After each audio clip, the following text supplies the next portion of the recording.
Assalamualaikum warahmatullahi wabarakatuh. Seorang wanita muda asal Jawa bernama Rania, 25 tahun, meninggalkan anak dan ibunya di desa kecil Semarang demi bekerja sebagai asisten rumah tangga di Arab Saudi. Ia tergiur janji gaji besar dari temannya, berharap bisa memperbaiki hidup keluarganya. Sesampainya di Riyadh, ia dijemput menuju rumah mewah milik dua pria Arab tua bernama Hasan dan Aziz.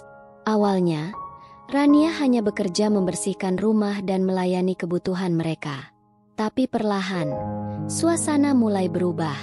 Kedua pria itu menyatakan cinta dan mulai memberi Rania perhatian khusus, hadiah mahal, dan uang besar, dengan imbalan yang tak terucap. Terjebak antara kebutuhan hidup dan harga diri, Rania membuat keputusan yang akan mengubah hidupnya selamanya. Setahun kemudian, ia pulang ke Indonesia dengan banyak uang, tapi juga luka yang tak terlihat siapapun. Penasaran dengan cerita lengkapnya? Jangan lupa like, komen dan subscribe channel Rahasia Ranjang untuk melanjutkan menyaksikan cerita ini. Pagi itu, kabut masih menggantung di antara pepohonan desa kecil di Semarang. Ayam belum sempat berkokok ketika Rania sudah berdiri di ambang pintu, memandangi sawah yang perlahan disinari mentari. Ia berdiri dengan mata sembab, memeluk anak kecil yang masih terlelap dalam gendongan ibunya. Udara desa yang biasanya terasa hangat, kini menusuk bagai pisau dingin di dada. Hari itu adalah hari perpisahan, bukan untuk liburan, bukan juga untuk kebahagiaan. Rania akan pergi jauh, ke negeri yang bahkan tak pernah ia bayangkan sebelumnya. Ia hanyalah seorang wanita desa biasa, lahir dari keluarga sederhana, tumbuh di tengah ladang dan pohon-pohon pisang, hidup dari hasil kebun kecil dan bantuan tetangga. Suaminya entah kemana, sudah lama tak memberi kabar. Maka ia hanya punya dua cinta sejatinya di dunia ini, ibunya yang sudah renta, dan anak laki-lakinya yang baru berusia 3 tahun. Tapi cinta saja tak cukup untuk membeli beras, apalagi susu dan obat. Dunia tak pernah ramah pada orang miskin, dan Rania sudah lama menyadari itu. Maka ia menerima tawaran kerja dari seorang teman yang menjanjikan gaji besar jika mau bekerja di Arab Saudi. Semalam sebelum keberangkatan, Rania menyiapkan koper pinjaman yang ia isi seadanya. Di sela baju-baju murah, ia melipat rapi satu set kebaya dan kain jarik, pakaian adat Jawa yang diwariskan dari ibunya. "Jangan pernah lupakan asalmu, nak," pesan sang ibu sambil menahan tangis. Bagi Rania, kebaya itu bukan sekadar kain, tapi harga diri, budaya, dan pengingat bahwa ia berasal dari tanah yang kaya akan warisan leluhur. Ia mencium tangan ibunya, memeluk anaknya yang belum tahu arti perpisahan, lalu menatap langit malam yang dipenuhi bintang. Di dalam hati, ia berdoa, semoga Tuhan menjaga keluarganya ketika ia jauh nanti. Bandara Ahmad Yani menjadi saksi bisu air mata yang tak ditumpahkan di rumah. Rania hanya membawa satu koper, selembar paspor, dan ransel kecil berisi foto anaknya. Ia tak pernah naik pesawat sebelumnya, tak bisa bahasa Arab, dan bahkan tak tahu seperti apa rumah majikannya nanti. Tapi ia tetap melangkah. Langkah-langkah kecil itu terasa berat, seolah ia sedang menginjak masa depan yang belum tentu cerah. Namun demi keluarga, ia abaikan rasa takut, karena cinta seorang ibu jauh lebih besar dari rasa takut akan ketidakpastian. Di ruang tunggu bandara, Rania duduk sendirian, menatap layar keberangkatan dengan mata kosong. Sekelilingnya penuh orang-orang dengan senyum dan semangat, tapi tidak dirinya. Ia bukan sedang liburan, ia sedang berjuang. Ketika namanya dipanggil untuk naik ke pesawat, lututnya nyaris lemas. Ia ingin lari pulang, memeluk anaknya, dan tidur di dipan bambu yang biasa ia pakai bersama ibunya. Tapi suara hati kecilnya berkata, "Jika kau pulang sekarang, siapa yang akan memberi makan mereka?" Maka ia berdiri dan menelan semua ketakutannya. Di dalam pesawat, jendela menjadi teman satu-satunya. Ia memandang awan, langit, dan daratan yang menjauh dari pandangannya, seperti harapannya yang mengambang entah kemana. Air matanya jatuh pelan. Tak bisa ia bendung lagi. Ia bukan wanita lemah. Tapi malam itu, ia merasa sendirian di dunia. Ia tak tahu apakah ia akan kembali dalam keadaan utuh, atau bahkan kembali sama sekali. Tapi satu hal yang ia tahu pasti, ia pergi karena cinta. Dan cinta itulah yang akan ia genggam erat, sekuat mungkin, sejauh apapun nasib akan membawanya nanti. Pesawat itu akhirnya mendarat di Riyadh. Begitu kaki Rania menyentuh tanah Arab, ia disambut oleh angin kering yang tajam, menusuk pori-pori kulitnya yang halus. Udara di sana berbeda, tak ada bau tanah basah, tak ada suara jangkrik malam seperti di desanya. Ia berdiri diam di terminal kedatangan, hanya memeluk koper kecilnya seolah itu satu-satunya hal yang familiar di dunia asing ini. Wajah-wajah di sekelilingnya tampak asing dan dingin. Tak ada senyum seperti para tetangganya di kampung. Tapi ia tetap berdiri, mencoba kuat. Di dadanya, ada nama anaknya yang terus ia bisikkan dalam hati. Ibu akan pulang membawa harapan. Setelah menunggu sekitar 2 jam, akhirnya seorang sopir berpakaian serba hitam datang menjemputnya. Tanpa banyak bicara, ia hanya menyebut satu nama, Rania, dan Rania pun mengangguk pelan. Mereka naik ke dalam mobil hitam panjang, ber-AC dingin yang menusuk kulit dan hati. Sepanjang jalan, Rania hanya bisa melihat keluar jendela, kota yang asing, tulisan-tulisan Arab yang tak ia mengerti, dan gedung-gedung tinggi yang menakutkan. Ia bertanya dalam hati, benarkah ini akan mengubah hidupku? Tapi ia terlalu takut untuk menjawab. Lalu mobil berhenti di depan gerbang besi tinggi, dengan penjaga bersenjata dan taman yang rapi seperti istana. Gerbang terbuka perlahan. Di baliknya, berdiri rumah megah yang nyaris tak bisa ia gambarkan. Pilar-pilar besar menjulang, dinding marmer mengkilap, dan air mancur di tengah halaman, seolah Rania baru masuk ke dunia lain. Namun semakin mewah tempat itu, semakin hampa hati Rania. Ia dibawa masuk ke dalam rumah dan diperkenalkan kepada 2 pria tua, Hasan dan Aziz. Keduanya berusia 72 tahun, kulit mereka coklat kemerahan, berjubah putih panjang, dan mata mereka menatapnya terlalu lama. Rania menunduk sopan, memperkenalkan diri, dan berkata bahwa ia siap bekerja. Tapi dalam hatinya, ia merasa seperti seekor burung kecil yang masuk ke kandang emas. Indah tapi bukan miliknya. Hari-hari pertama Rania dipenuhi kesunyian. Ia bangun sebelum fajar, menyapu lorong panjang, mencuci pakaian, menyiapkan makanan, dan membersihkan kamar majikannya. Tak ada yang berbicara padanya kecuali perintah.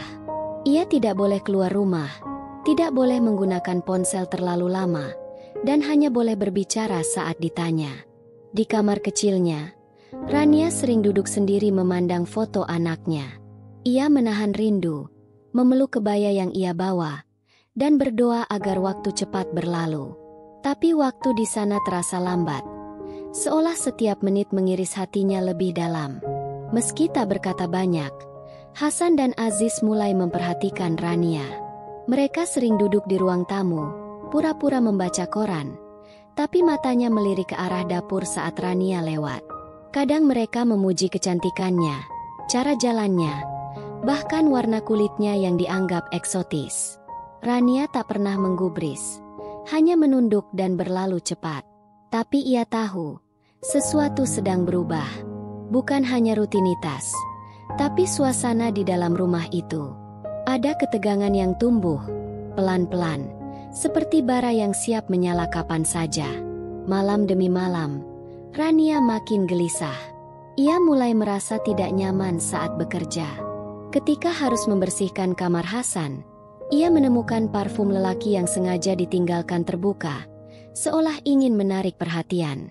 Di kamar Aziz, ia melihat foto wanita-wanita muda di bingkai emas, seperti trofi. Semua itu membuat jantung Rania berdetak tak karuan. Tapi ia tak bisa melarikan diri. Ia mengingat kembali janji awal. Bertahan 1 tahun saja, demi anakku. Maka setiap malam, Rania tidur dengan mata terbuka, berharap hari esok tak lebih berat dari hari ini. Hari itu langit riad mendung, tapi di hati Rania badai mulai berkecamuk. Sudah hampir 2 bulan ia tinggal di rumah mewah itu, dan suasana makin terasa aneh. Hasan kini lebih sering mengajak Rania bicara, bukan soal pekerjaan, tapi tentang hidup, kesepian, dan cinta. Awalnya Rania menanggapinya dengan sopan, mengira itu hanya bentuk keramahan seorang tua. Tapi lama-kelamaan, ia merasa ada yang salah. Hasan mulai duduk terlalu dekat, menatap terlalu lama, dan menyentuh tangannya saat tak perlu. Setiap kalimat manis dari bibir Hasan terdengar seperti jebakan yang diselimuti emas. Suatu malam, saat Rania sedang menyapu halaman dalam, Hasan datang diam-diam dari belakang. Dengan suara pelan tapi berat, ia berkata, "Rania, kamu bukan hanya cantik, tapi juga berbeda. Aku bisa buat hidupmu lebih mudah di sini." Rania hanya menunduk, tangannya gemetar. Sapu di genggamannya hampir terjatuh. Hasan menyelipkan sebuah amplop di sakunya dan berkata, "Ambil saja dulu. Tak perlu jawab sekarang." Saat Rania membuka amplop itu di kamarnya, jantungnya hampir berhenti. Isinya lembaran uang 100 rial yang tebal. Malam itu Rania tidak tidur. Ia menangis diam-diam, merasa harga dirinya dipertaruhkan dalam bentuk lembaran uang. Beberapa hari kemudian, Aziz pun mulai berubah. Ia yang tadinya pendiam, kini sering memanggil Rania untuk hal-hal sepele. Sekali waktu, ia meminta Rania memijat pundaknya, alasan karena tubuhnya pegal. Saat Rania ragu, ia hanya tertawa kecil dan berkata, "Kamu kan pekerja di sini. Aku hanya ingin nyaman." Rania tak punya pilihan. Ia takut diusir, takut gajinya tak dibayar, takut keluarganya di Indonesia kehilangan harapan. Saat jari-jarinya menyentuh bahu Aziz, ia merasa seperti sedang mengkhianati dirinya sendiri. Tapi wajah anaknya selalu muncul di pikirannya, dan itu membuatnya diam, menahan semuanya. Aziz tidak berhenti sampai di situ. Beberapa hari kemudian, ia memberi Rania seuntai kalung emas. "Anggap saja hadiah," katanya sambil tersenyum. Tapi Rania tahu, tidak ada hadiah tanpa harga. Ia menyimpan kalung itu dalam laci, tak pernah memakainya. Namun beban di hati semakin berat. Ia merasa seperti tengah berjalan di tali tipis, di atas jurang yang menganga lebar. Hasan dan Aziz seperti dua dinding yang semakin merapat, membuatnya terjepit tanpa ruang untuk lari. Di tengah kemewahan istana, Rania merasa lebih miskin dari sebelumnya. Miskin akan pilihan, miskin akan suara. Rania mulai mempertanyakan segalanya. Untuk apa ia datang sejauh ini jika akhirnya hanya akan kehilangan martabat? Namun ketika ia memegang foto anaknya, air matanya kembali jatuh. Ia teringat malam-malam saat anaknya menangis karena kelaparan. Teringat wajah ibunya yang menahan sakit tapi tak mampu beli obat. Dunia seolah memberi dua pilihan, bertahan dengan luka batin, atau pulang dengan tangan kosong. Ia berdoa setiap malam, meminta petunjuk, tapi jawaban Tuhan terasa jauh. Dan ketika esok pagi datang, ia hanya bisa kembali bekerja, seolah semuanya biasa saja. Sampai pada suatu malam yang menentukan, Rania duduk di tempat tidurnya, memegang 2 amplop tebal dari Hasan dan Aziz. Di hadapannya, pilihan yang selama ini ia hindari kini tak bisa dihindari lagi. Ia tahu, jika ia menerima, hidupnya akan berubah, lebih mudah, lebih nyaman, tapi juga lebih gelap. Ia menutup mata, memeluk kebaya Jawa yang selalu ia simpan di bawah bantal. Dan dengan suara gemetar, ia berkata pada dirinya sendiri, "Maafkan aku melakukan ini demi kalian." Malam itu, pintu kamarnya terbuka, dan Rania pun melangkah ke arah keputusan yang akan mengubah hidupnya selamanya. Hari-hari setelah malam itu berubah. Rania tak lagi dipanggil hanya untuk menyapu atau memasak, tapi juga untuk menemani Hasan duduk minum teh di balkon atau mendengarkan cerita Aziz tentang masa mudanya. Ia menjadi lebih dari sekadar pekerja rumah tangga. Mereka memperlakukannya seperti permaisuri dalam sangkar emas. Selalu disanjung, diberi hadiah, tapi tak pernah benar-benar bebas. Rania tertawa saat mereka tertawa, menyimak cerita yang tak ia pahami, dan berpura-pura nyaman meski jiwanya terus berontak. Tiap malam saat ia memejamkan mata, bayangan anaknya terus hadir, mengingatkan untuk tetap kuat, walau dengan harga yang tak kecil. Uang mulai mengalir. Tiap bulan, Hasan dan Aziz memberinya lebih dari yang dijanjikan sejak awal. Sepatu mahal, parfum impor, bahkan satu set perhiasan emas ia terima, meski tak pernah ia pakai. Tapi setiap barang mewah itu hanya menumpuk di laci, seperti kenangan pahit yang tak ingin ia kenang. Di luar dirinya tersenyum, tapi di dalam ia mulai retak. Kadang ia berdiri lama di depan cermin, bertanya, "Siapa aku sekarang?" Tapi jawabannya selalu diam, karena bagian dari dirinya sudah hilang, dikubur dalam kepura-puraan. Setahun bukan waktu yang pendek. Rania menjalani hari dengan tubuh di Arab, tapi hati dan pikirannya selalu tertinggal di desa kecilnya di Semarang. Tiap malam ia menulis surat yang tak pernah dikirim, hanya untuk menumpahkan isi hatinya. Ia menulis tentang kerinduan, rasa bersalah, dan ketakutan jika anaknya kelak tahu segalanya. Ia tahu, suatu hari nanti ia harus jujur. Tapi untuk sekarang, ia memilih diam. Ia bekerja lebih keras dari sebelumnya, menabung diam-diam, dan menyusun rencana untuk pulang suatu hari nanti, entah dengan bangga, atau hanya dengan luka yang dalam. Hasan dan Aziz tetap memperlakukannya dengan baik, setidaknya menurut ukuran mereka. Mereka tak pernah kasar, tak pernah membentak, tapi juga tak pernah memberi kebebasan. Rania tak pernah lagi bisa keluar dari rumah, tak bisa menelepon lebih dari 10 menit. Bahkan ketika ia ingin mengirim uang, ia harus menunggu izin mereka. Perlahan, rumah megah itu berubah menjadi penjara tanpa jeruji. Ia sadar, uang itu bukan cuma bayaran, tapi tali yang mengikatnya makin kuat. Dan makin hari, ia makin sulit melepaskan diri dari keterikatan itu. Namun hidup selalu memberi celah bagi yang diam-diam berani berharap. Suatu pagi, saat ia sedang membersihkan ruang kerja Aziz, ia melihat jadwal penerbangan yang tertinggal di meja. Mata Rania membelalak. Aziz akan pergi selama 3 hari ke Dubai, dan Hasan pun tampaknya ikut dalam perjalanan bisnis itu. Kesempatan langka. Saat malam tiba dan rumah sunyi, Rania berdiri di depan koper tuanya. Ia membuka laci, mengambil semua uang yang sudah ia kumpulkan selama setahun. Uang hasil kerja keras, juga hasil luka yang ia telan diam-diam.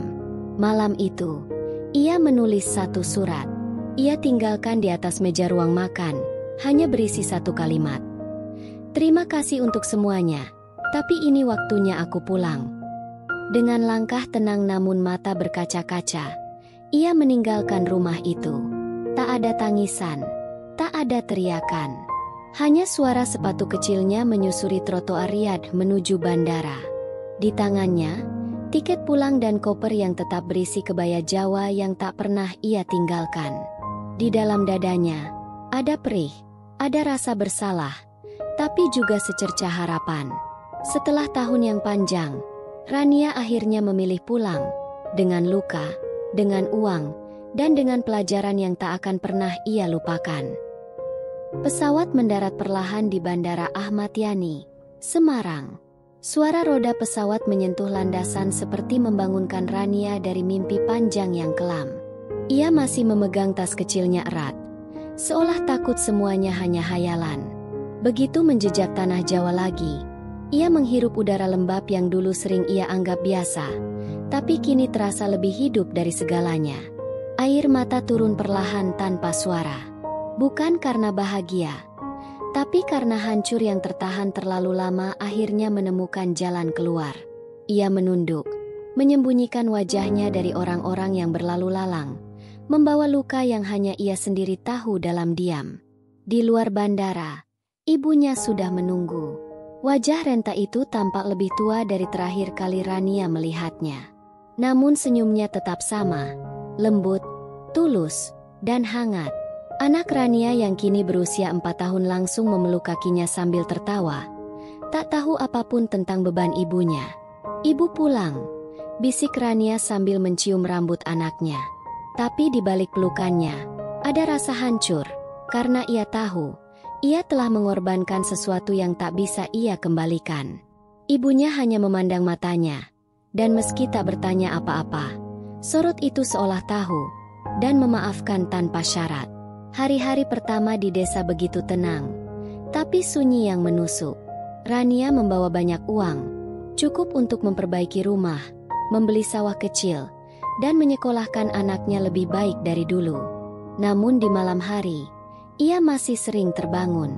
Ia bermimpi berada lagi di rumah megah itu, mendengar suara pintu diketuk, atau panggilan lembut yang dulu membuatnya merinding. Ia mencoba berdoa lebih khusyuk, mengenakan kembali kebaya dan selendang peninggalan almarhum neneknya, berharap jiwanya bisa kembali utuh. Tapi seperti kaca yang retak, ada bagian dari dirinya yang tak lagi bisa kembali seperti semula. Orang-orang di kampung memujinya. "Rania sekarang kaya," kata mereka. "Hebat ya, bisa sukses di Arab." Ia hanya tersenyum dan menunduk, tak menjawab apapun. Tak seorang pun tahu harga yang ia bayar untuk semua itu. Ia tak pernah menceritakan apapun, bukan karena malu, tapi karena terlalu sakit untuk diucapkan. Ia memilih diam, dan menulis semuanya dalam buku catatan kecil, yang ia simpan di bawah bantal, seperti rahasia yang tak boleh ditemukan siapapun. Anaknya tumbuh ceria. Suatu hari, saat bermain di pelataran, sang anak bertanya polos, "Ibu kerja apa di sana?" Rania terdiam lama. Ia memeluk anaknya, menahan air mata, lalu berkata, "Ibu kerja bersihin rumah orang kaya. Tapi kadang, ibu juga bersihin hati ibu sendiri supaya kuat."